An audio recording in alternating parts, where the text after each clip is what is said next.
Student, welcome to सज्जा tutorials. आज का हमारा सब्जेक्ट है हिस्ट्री। ये पहला ऑनलाइन लेक्चर है, यूट्यूब पर भी आएगा, लाइव भी चल रहा है, जूम ऐप पर भी चल रहा है और यूट्यूब पर भी ये लेक्चर आएगा। अच्छा, आज लेक्चर की शुरुआत और फर्स्ट लेक्चर जो है वो हिस्ट्री होगा और मैं नहीं पढ़ाऊंगा हिस्ट्री, बहुत अच्छी बेस, ब्यूटीफुल बेस, वो तुमको हिस्ट्री पढ़ाएगी, ठीक है। बहुत लोग जानते भी है बेस को, तो मैं अभी तुम्हारा टाइम ज्यादा नहीं लेता। अब मैं पूरा के पूरा सेशन हैंड ओवर करता हूं मिस को। ये सेशन सिर्फ रहेगा, फर्स्ट सेशन है ये अपना आज का, तो ये सिर्फ हाफ एन आवर का सेशन रहेगा, ओनली 30 मिनट्स, ठीक है बच्चों, enjoy. Miss wait, 3, 2, 1, you can start your lecture now.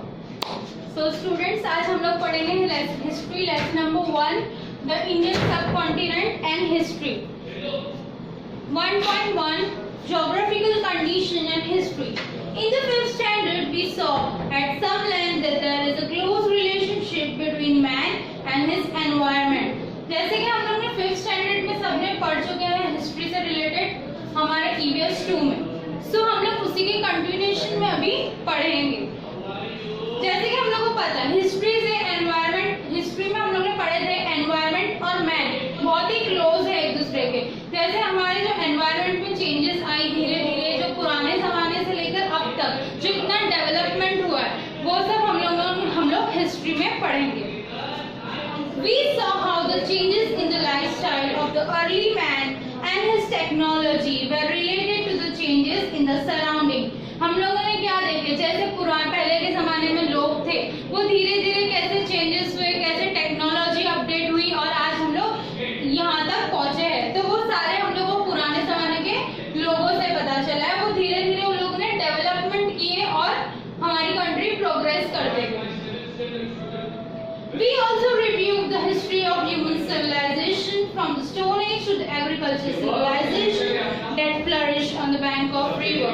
जैसे कि पुराने स्टोन एज में लोग हंटिंग करते थे और अभी जैसे डेवलपमेंट आ गया तो हम लोग को हंटिंग करने की जरूरत नहीं पड़ती। हम लोग सीधा मार्केट जाते हैं और हमारा जो भी सामान खरीदना होता है डायरेक्ट हम लोग को मिल जाता है। हम लोग को हंटिंग वगैरह करने की जरूरत नहीं पड़ती।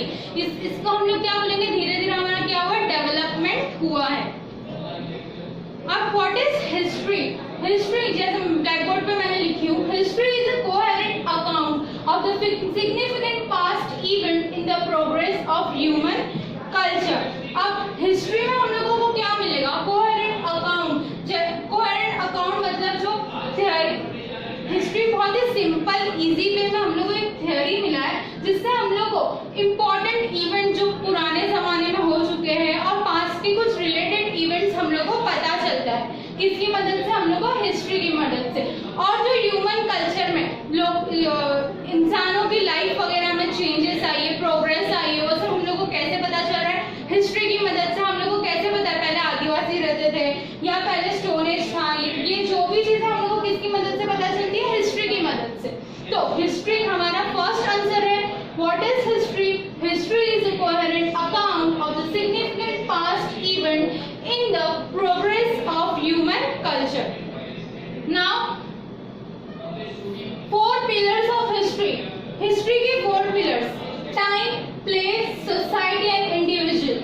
ये चारों चीज हिस्ट्री, जब भी हिस्ट्री के कोई भी इवेंट लिखते हैं या हम लोग को कोई इवेंट बताया जाता है तो उसमें ये चारों चीजें बहुत ज्यादा इंपॉर्टेंट होती है। विदाउट दिस 4 हम लोग हिस्ट्री के बारे में कंप्लीट इंफॉर्मेशन नहीं दे पाएंगे। सो the time, place, society and individual are the 4 major pillars of history. We cannot write history without them. हम लोग ये चारों के बगैर हिस्ट्री नहीं लिख सकते। Of this 4 component, place is related to geography or geographical condition. In this sense, history and geography are inseparable. History is influenced by geographical condition in many ways. वैसे जैसे टाइम हो गया, प्लेस हो गया। अब प्लेस ज्योग्राफिकल कंडीशन से related होती है। प्लेस की ज्योग्राफिकल कंडीशन वो यानी उसका लोकेशन वगैरह ये सब हम लोग ज्योग्राफी में पढ़ते हैं। सो हम लोग को वही बताया गया कि हिस्ट्री और ज्योग्राफी ये दोनों इनसेपरेबल है। हम लोग इसको सेपरेट नहीं कर सकते। जब भी हम लोग हिस्ट्री करेंगे यानी हम लोग प्लेस से बात करेंगे, प्लेस से रिलेटेड बात करेंगे यानी वो ज्योग्राफी हो गया।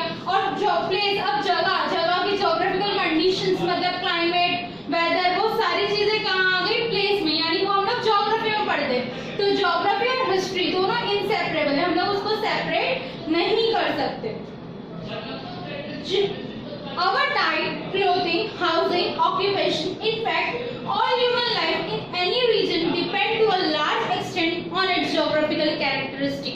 जैसे हमारा डाइट, हमारा कपड़े, house, occupation, in fact human life से बहुत सारी चीजें जो डिपेंड है किस पर, लार्ज एक्सटेंट में ज्योग्राफिकल कंडीशन पर डिपेंड है। जैसे कभी हम लोग क्लोथिंग, बारिश रहेगी तो हम लोग रेनकोट्स वगैरह पहनते हैं, ठंडी रहेगी तो हम लोग स्वेटर्स वगैरह पहनते हैं। तो ये हाउसिंग भी अलग अलग रीजन्स की अलग अलग टाइप के घर होते हैं। ये हम लोग ने 5th स्टैंडर्ड में भी पढ़ा है कि अलग अलग हाउसिंग के बारे में। उसके बाद ह्यूमन सेटलमेंट्स में हमने पढ़ा है ऑक्यूपेशन। अब गांव वालों के ऑक्यूपेशन एग्रीकल्चर पर डिपेंड रहती है, यहाँ सब लोग जॉब्स वगैरह करते हैं, यानी वो हम लोग को हर चीज ज्योग्राफी से रिलेट हो रही है कहीं ना कहीं। For example, the life of the people in hilly regions is more strenuous than that of the people on the plains. अब क्या बोल रहा है, जो हिली रीजन्स पे लोग रहते हैं उन लोगों की लाइफ हमारे से ज्यादा, उन लोगों को वहाँ पर मेहनत करना पड़ता है, उन लोग ज्यादा मेहनत करते हैं एज कम्पेयर टू जो हम लोग प्लेन्स यानी सिटीज वगैरह में रहते हैं, बिल्डिंग्स वगैरह हमारी, मतलब यहाँ पर सारे जो लोग रहते हैं सिटीज में, वो लोगों को क्या करना पड़ता है, वो लोग जॉब्स वगैरह जाते हैं। लेकिन वही देखो गांव वगैरह में तो लोग खेती करते, इतनी मेहनत करते as compare to plains. Not much fertile land is available in the hilly region, while in the plain it is available on a large scale. अब fertile land available नहीं है, कहाँ पर ज्यादा available नहीं है, hilly regions में ज्यादा available नहीं है, और plains जहाँ पर plain area वहाँ पर बहुत ज्यादा fertile land available है। fertile land जहाँ पर हम लोग agriculture कर सकते हैं। That is why grains and vegetables are scarce in hilly areas. Scarce मतलब insufficient। क्या चीज insufficient है? Grains and vegetables। Grains और vegetables hilly areas में हम लोगों को बहुत insufficient यानी कम रहेगी या कम मिलेगी। In comparison, people on the plains get them in a sufficient measure. अब कंपेयर करेंगे तो हम लोग को जो प्लेन एरिया में रहते हैं लोग, उन लोगों को ये ग्रेन्स वगैरह सफिशिएंट मिलेगी, यानी उन लोगों को जितनी चाहिए उतनी मिलेंगी। Naturally, this has an impact on the diet of the people. अब इसकी वजह से लोगों के डाइट पे भी असर पड़ेगा। In hilly regions, people depend more on hunting and gathering for their food. अब hilly regions में क्या होगा, लोग ज्यादा डिपेंड होंगे किस चीज पे, हंटिंग पे, और उन लोगों को हंटिंग करने जाना पड़ेगा, फूड ढूंढना पड़ेगा कहाँ मिलेगा कहाँ नहीं। और हम लोग यहाँ पर डायरेक्ट हम लोग जा सकते हैं मार्केट, जो चाहिए लेकर हम लोग रिटर्न आ सकते हैं। हम लोगों को हंटिंग करना नहीं पड़ेगा, फूड ढूंढना नहीं पड़ेगा क्या मिल रहा है क्या नहीं, हम लोग को जो चाहिए वो हम लोग मार्केट में जाकर ले सकते हैं। We also find other such differences in lifestyles of the people of the hilly regions and those of the plains. अब जैसे प्लेन्स और हिली रीजन पे हम लोगों को, अब जब हम लोगों को फूड वगैरह ढूंढना नहीं पड़ता है, काम आसान है, तो इससे हम लोगों को क्या पता चलता है, दोनों की लाइफस्टाइल्स भी बहुत डिफरेंट है।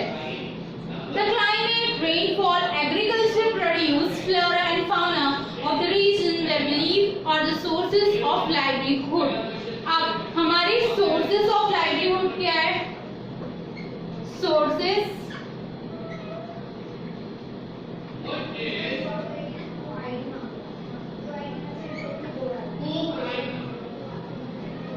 सबसे पहला climate, rainfall,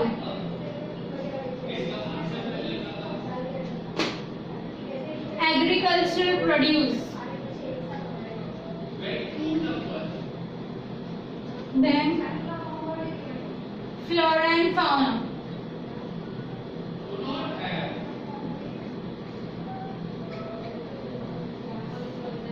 Of the region where we live are the sources of livelihood. अब जहाँ हम लोग रह रहे हैं तो वहाँ का क्लाइमेट, वहाँ पर रेनफॉल कितनी होती है, वहाँ पे एग्रीकल्चरल कैसा है, flora and fauna, plants and animal कैसे, वो सारी चीजों पे हमारी हमारी जिंदगी डिपेंड है।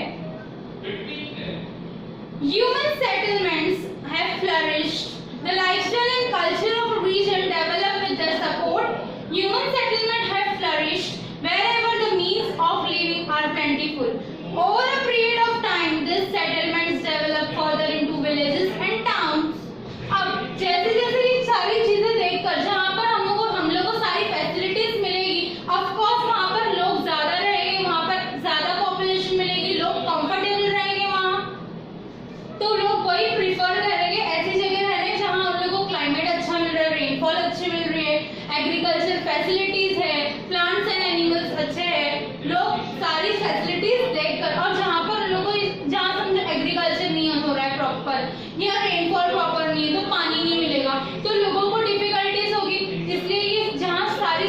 अच्छी होती है तो लोग वहां पर ज्यादा रहना प्रिफर करते हैं।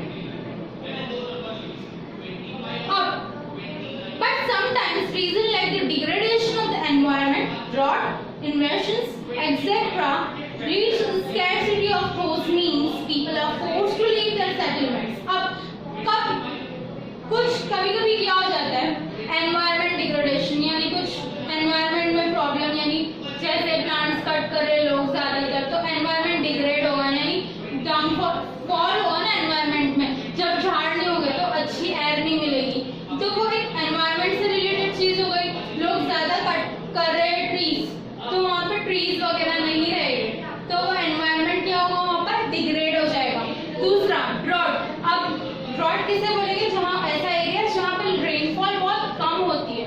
तो मैंने तुम लोग को बोली कि एरिया की रेनफॉल भी हम लोग के लिए इम्पोर्टेंट है।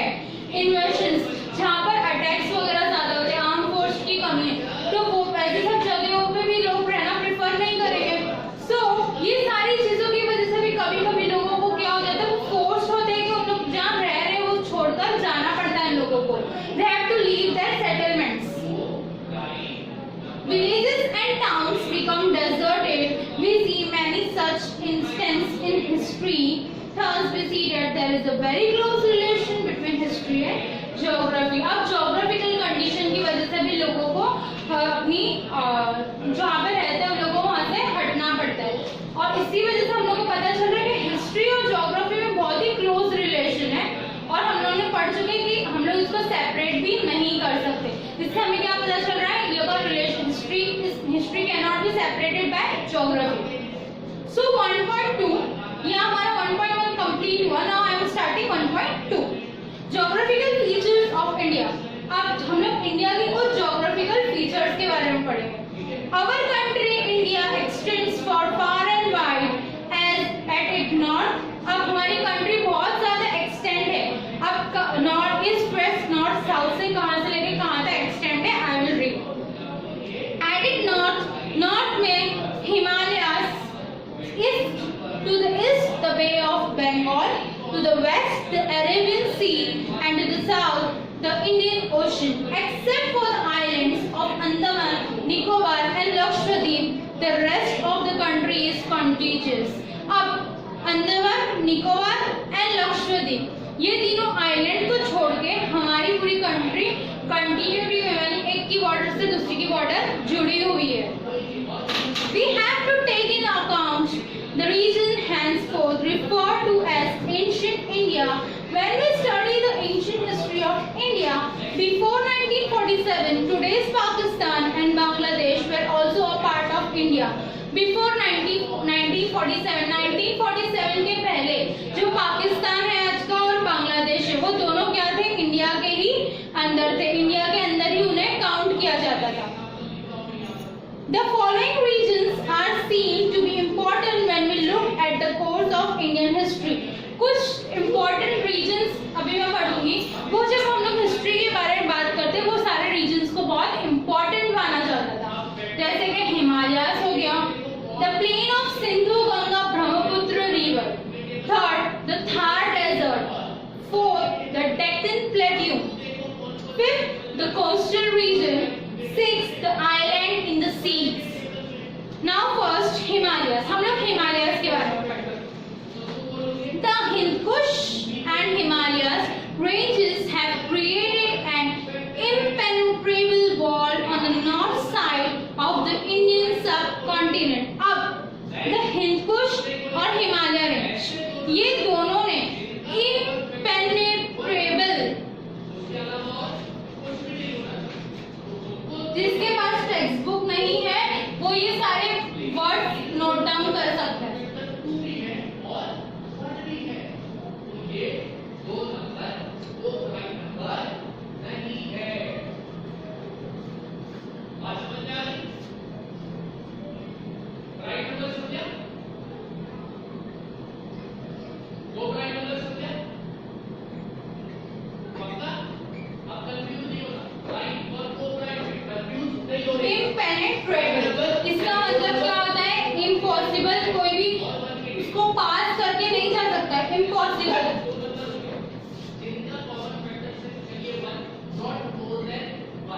इम्पॉसिबल टू पास। वो लोगों के बीच में ना ऐसी बाउंड्रीज थी जो पास करके कोई नहीं जा पाता था, इम्पॉसिबल था किसी का पास करना। This wall has separated the Indian subcontinent from the desert of Central Asia. अब जो ये दीवार थी वो उसने इंडिया का सबकॉन्टिनेंट को डिवाइड कर दिया था फ्रॉम कहाँ से, Indian desert of Central Asia, Central Asia के डेजर्ट से। However, there is a land route through the Khyber and Bolan passes in the Hindu Kush mountain. और लैंड रूट था कहाँ से था वो, खैबर और बोलान से, जो कहाँ से पास होती थी, हिंद कुश माउंटेन से। This route was connected to an ancient trade route. और जो ये रूट थी वो कहाँ किससे कनेक्ट थी, एक पुराना एक रूट एंशिएंट रूट था उससे कनेक्ट है। The trade route from China passed through Central Asia and reached Arabia.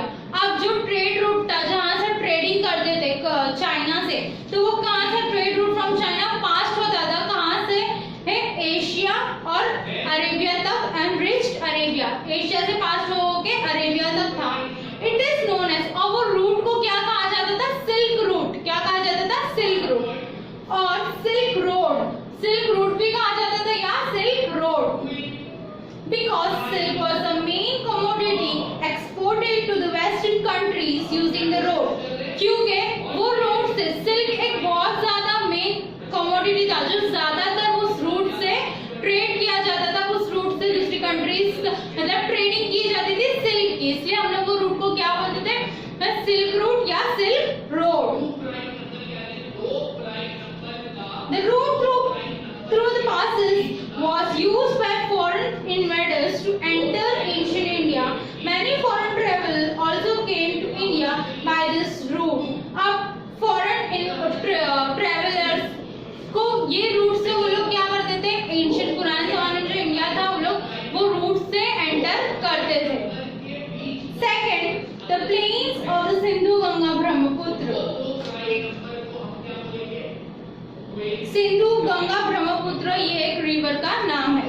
The region consists of the basin of the three big rivers Sindhu Ganga Brahmaputra. अब सिंधु गंगा ब्रह्मपुत्र, सिंधु एक रिवर, गंगा एक रिवर और ब्रह्मपुत्र एक रिवर, ये तीनों रिवर्स को मिलाकर लोग ने एक नाम क्या देते, सिंधु गंगा ब्रह्मपुत्र रिवर। अब ये तीन बहुत बड़े रिवर है और उन लोगों this region extends from Sindhu Punjab in the west to the present day Bangladesh in the east. अब ये रीजन कहाँ से कहाँ तक एक्सटेंड था, सिंध पंजाब, पंजाब से इन द वेस्ट, वेस्ट में कहाँ पर, बांग्लादेश तक। आयशा लोग का पढ़ा है, Bangladesh in the east, Sindhu Punjab in west to the present Bangladesh in the east. It was in the region that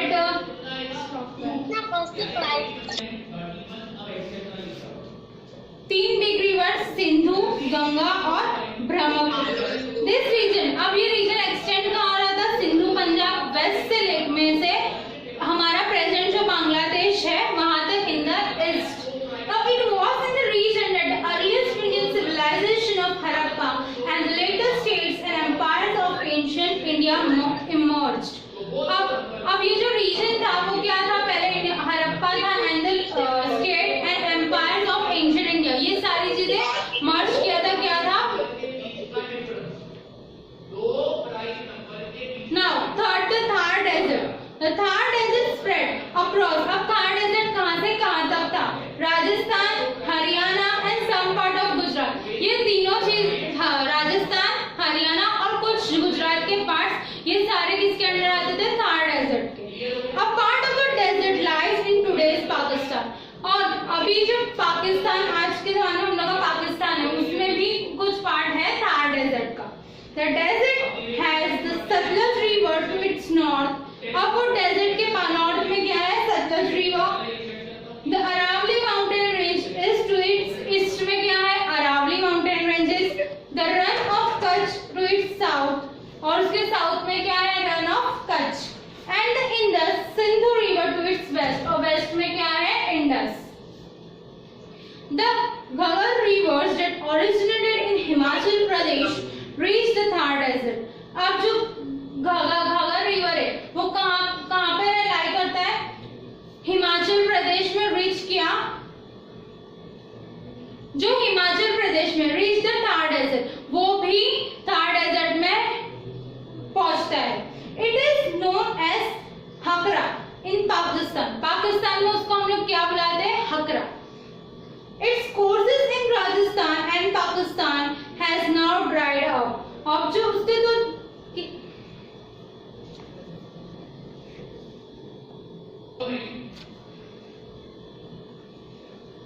many sites of Harappan civilization are situated along the now dry course of the river।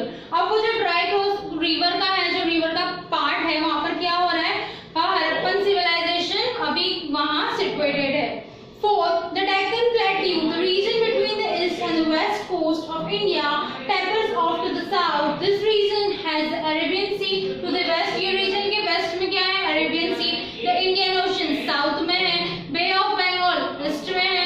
A region thus bound by the sea on three sides is called peninsula। Underline, a region thus bound by the sea on the three sides is called peninsula। हम लोग peninsula किसको बोलेंगे? ऐसा region जिसके three sides क्या है? Surrounded by क्या है? Water। A major part of the Indian peninsula is occupied by Deccan Plateau। अब जो major Indian peninsula है हमारा, उसका जो major part है वो किससे occupied है? Deccan Plateau से। The mountain ranges of the Vindhya and Satpuja are located to the north of Deccan Plateau। अब जो mountain ranges है किसके? सतपुजा और विंध्या के, वो कहाँ located है? Deccan Plateau में, north of Deccan Plateau। The Sahyadri mountain ranges are to the west। और जो सह्याद्री mountain ranges है वो किस साइड है? वेस्ट साइड है।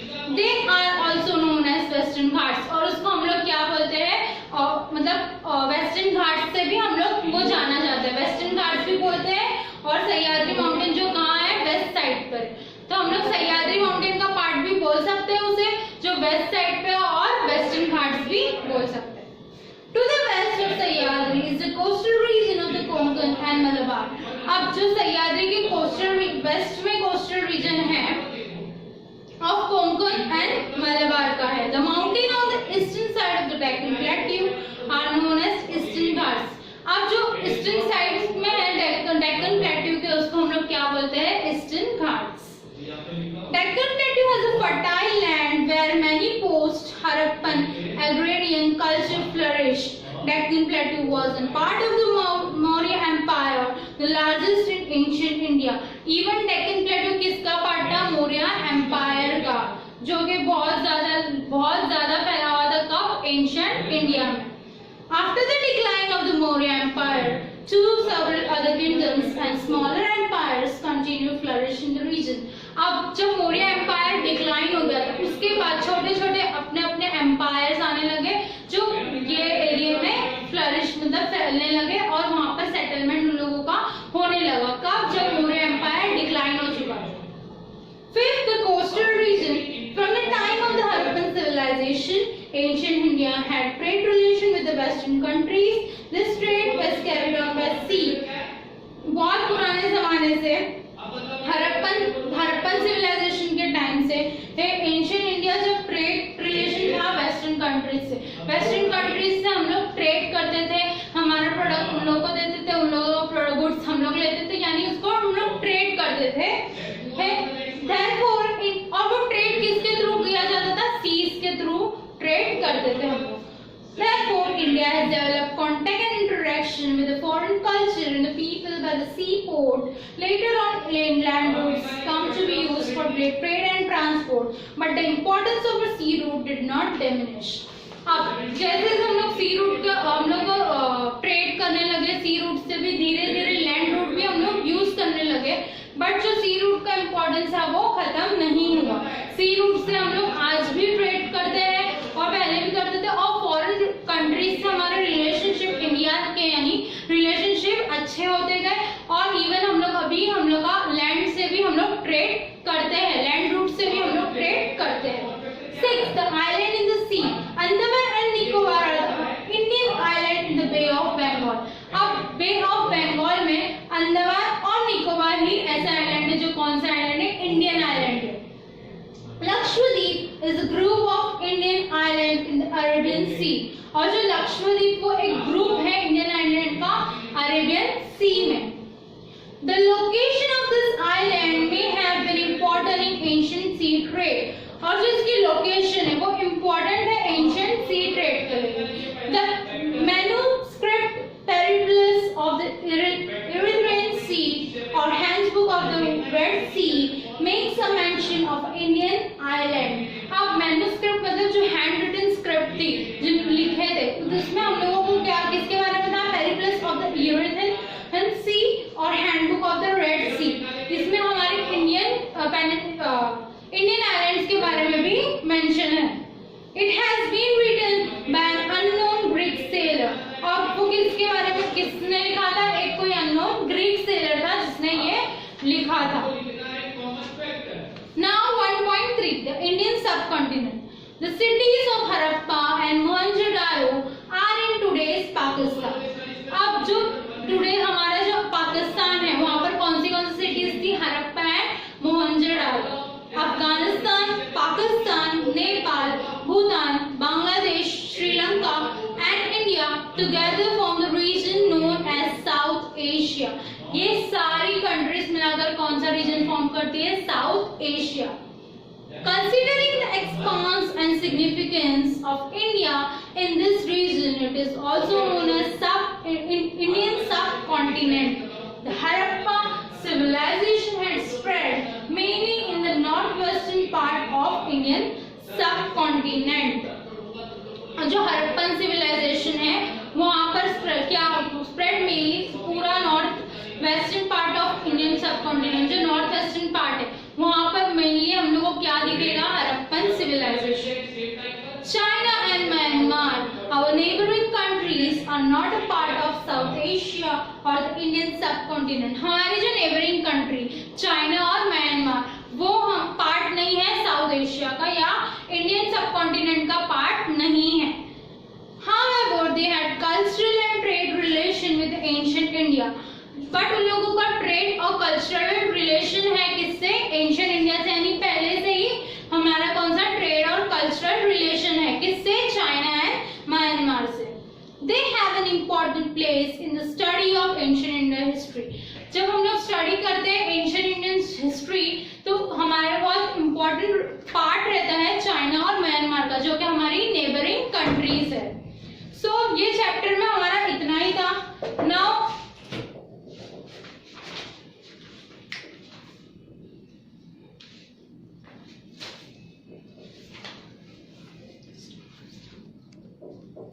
स्टूडेंट्स हम लोग हमारे नेक्स्ट सेशन में इस चैप्टर के जो